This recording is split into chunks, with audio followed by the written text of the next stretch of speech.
teman-teman, selamat datang di channel kami Suci Nasir. Kembali lagi dengan saya, Dr. Suci Ariyanti. Teman-teman, kali ini kita akan membicarakan tentang keputihan. Mungkin dari teman-teman yang sedang menyaksikan pernah mengalami keputihan, atau mungkin ada temannya, adiknya, kakak, atau istri, kenalan nih yang pernah mengalami keputihan. Tapi tahu nggak teman-teman, keputihan itu nggak selamanya adalah penyakit. Ada juga yang merupakan suatu keadaan normal, dia sehat. Seperti apakah itu? Apakah penyebabnya? Dan bagaimana cara kita supaya bisa mencegah dari penyakit keputihan ini? Penasaran? Yuk ikuti.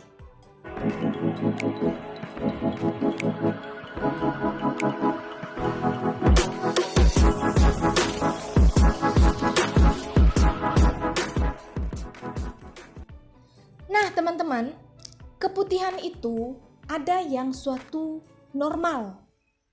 Yang dikatakan normal jika keputihannya itu berwarna bening, terus tidak gatal, tidak berbau, tidak terasa panas atau nyeri di kemaluannya. Sedangkan kalau yang keputihan karena penyakit itu bisa berwarna, bisa warnanya itu kekuningan atau warna kehijauan atau putih kental seperti susu, atau dia bisa berwarna kemerahan. Ini kemerahan itu bisa tanda ngarah ke kanker ya, seperti kanker mulut rahim. Terus dia juga berbau di sini bisa bau amis seperti ikan asin atau seperti kaos kaki busuk. Kebayang baunya. Atau bisa juga berbau asam. Kalau asam itu kita lebih cenderung dia curiga ngarah ke jamur. Dia juga terasa gatal, terus terasa panas atau rasa terbakar di kemaluannya. Bisa juga timbul nyeri panggul. Nah, penyakit dari keputihan ini banyak penyebabnya. Bisa dari infeksi bakteri, bisa dari jamur, parasit, sampai tanda-tanda kanker. Penyebabnya, yang pertama, kalau misalnya yang keputihan normal yang kita sebutkan tadi, itu biasa timbul saat mau menstruasi, atau saat sedang stres, atau dengan rangsangan seksual. Jadi keluar lendirnya dan itu normal. Yang kedua, jika mengalami diabetes atau penyakit gula. Yang ketiga, adanya konsumsi pil KB dan obat kortikosteroid. Kalau kita konsumsi ini, akan terjadi perubahan hormon di tubuh kita, sehingga juga dapat menjadi penyebab timbulnya keputihan. Yang keempat, terlalu sering membersihkan area vagina. Kenapa ini menjadi masalah? Kalau kita terlalu sering membersihkannya, itu pH di vagina kita akan berubah. Jadi, di vagina kita ini ada namanya bakteri normal, yaitu Lactobacillus.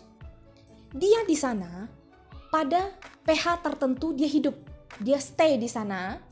Gunanya untuk melindungi, dia bakteri baik. Ketika misal ada jamur datang atau bakteri lain datang, mereka akan saling berebut makanan untuk mempertahankan hidup.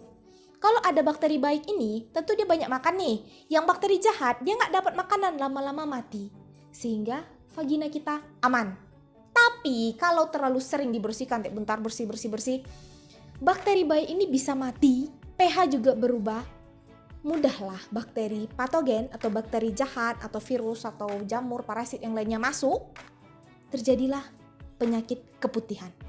Yang kelima, hubungan seksual. Di sini kita lebih menekankan pada penyakit menular seksual, di mana keputihan itu adalah salah satu penyakit menular seksual. Jadi misal, pasangan kita itu dia ada penyakit menular seksual, ada infeksi, berhubungan, dia bisa dengan kontak. Dengan kontak itu dapat menyebabkan kita terkena penyakit juga, sehingga timbul keputihan. Jadi untuk teman-teman di sana, tolong jangan berhubungan dulu kecuali kalau sudah menikah, dan jadilah pasangan yang setia sama suaminya aja atau istrinya aja. Yang keenam, apabila kita menggunakan sabun atau lotion yang mengandung parfum. Di sini kembali lagi, dengan menggunakan alat-alat ini, bahan ini, itu akan merubah pH yang ada di vagina, sehingga akan mengganggu kehidupan si bakteri baik. Tentunya akan memudahkan terjadinya infeksi keputihan. Nah, bagaimana sih cara kita untuk mencegah dari terjadinya keputihan? Pertama, bersihkan alat kemaluan terutama sesudah buang air kecil atau buang air besar, lalu keringkan. Karena kalau masih lembab, itu mudah kena infeksi. Kalau lembab itu lebihnya ke jamur ya teman-teman. Yang kedua, jangan menggunakan produk sabun atau lotion yang mengandung parfum. Karena kita tahu tadi, ini akan mengganggu kehidupan si bakteri baik. Yang ketiga, gunakanlah celana dalam itu yang berbahan katun dan jangan yang ketat. Karena kalau tidak, kan jadinya lembab, mudah infeksi lagi, keputihan deh. Yang keempat, kalau misalnya kita sedang mengalami menstruasi, itu harus mengganti pembalutnya minimal sekali dalam 3-5 jam. Kenapa? Tahu nggak teman-teman, darah itu adalah media yang paling bagus untuk mengembangbiakkan bakteri. Nah, kalau misalnya kita sedang haid pakai pembalut, itu kan darah semua. Kalau dipakai lama-lama, bakteri semua di sana. Kontak dengan vagina, keputihan deh jadinya. Yang kelima, jangan bergonta-ganti pasangan. Jadilah pasangan yang setia. Jangan main sana sini, gak tahan nikah. Karena untuk mencegah infeksi menular seksual. Dan juga jangan nambah dosa ya. Oke teman-teman, itu tadi sedikit informasi dari kami. Mudah-mudahan dapat bermanfaat ya untuk teman-teman semua. Kalau misalnya masih ada yang ingin ditanyakan, bingung, penasaran, kritik saran, atau mau request, mau bahas tentang apa nih? Silahkan tulis di bawah ya. Sekali lagi teman-teman, jangan lupa like, share, komen, dan subscribe. Bye-bye teman-teman.